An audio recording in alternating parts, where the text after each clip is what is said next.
मैंने सपने में अपने गुरु को देखा। उन्होंने मेरे माथे पर हाथ रखा और कहा, आज तुमने सच में मुझे अपने हृदय में बुलाया। यह कोई कथा नहीं, यह सत्य है जिसे हजारों साधक अनुभव करते हैं। क्योंकि नाम में शक्ति है और वह शक्ति तब और भी प्रबल हो जाती है जब हम उसे सोते समय अपने भीतर समाहित कर लेते हैं। क्या आपने कभी अनुभव किया है कि सुबह बिना अलार्म के उठे हो? आँख खुलते ही भीतर कोई मधुरता महसूस हुई हो? ऐसा तब होता है जब रात को आत्मा शांत रही हो, जब रात का अंतिम विचार ईश्वर रहा हो।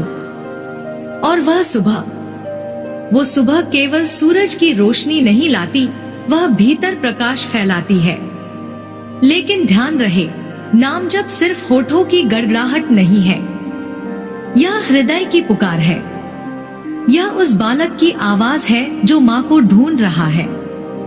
जब आप बिस्तर पर लेटकर ईश्वर को पुकारते हैं तो आपकी आत्मा एक नवजात शिशु की तरह उस गोद को खोजती है जिसमें वह विश्राम पा सके, और यकीन मानिए वो गोद हर किसी को मिल सकती है।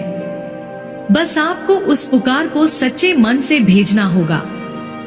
आप में से कई लोग शायद कहेंगे, मैं तो रोज नाम लेकर सोता हूँ लेकिन कोई चमत्कार नहीं होता। तो मैं आपसे कहता हूँ, क्या आपने धैर्य से उस नाम को आत्मा की गहराई से लिया, या सिर्फ लोरी की तरह दोहराते हुए सो गए? क्योंकि नाम जपने का अर्थ है उस नाम को अपने भीतर अनुभव करना, और जब तक आप अनुभव नहीं करेंगे तब तक चमत्कार भी प्रतीक्षा करेगा। हर नाम, हर मंत्र एक विशेष प्रकार की कंपन ऊर्जा को जगाता है। एयूएम उच्चारण से निकलने वाली ध्वनि आपकी रीढ़ की हड्डी से लेकर सहस्रार तक की ऊर्जा को जगा सकती है।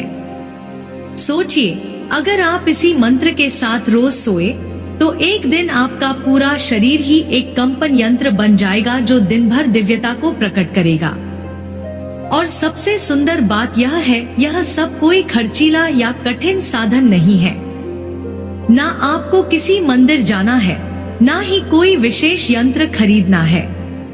बस लेटना है, आंखें बंद करनी है और धीरे धीरे उस नाम में डूब जाना है।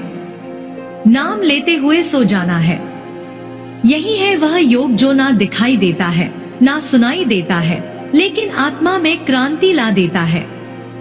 परमहंस योगानंद ने कहा था, अगर तुम्हें भगवान को देखना है तो उसकी याद में खो जाओ, और अगर खोने के लिए कोई समय चुनना है तो सोने से पहले का समय सबसे पवित्र है।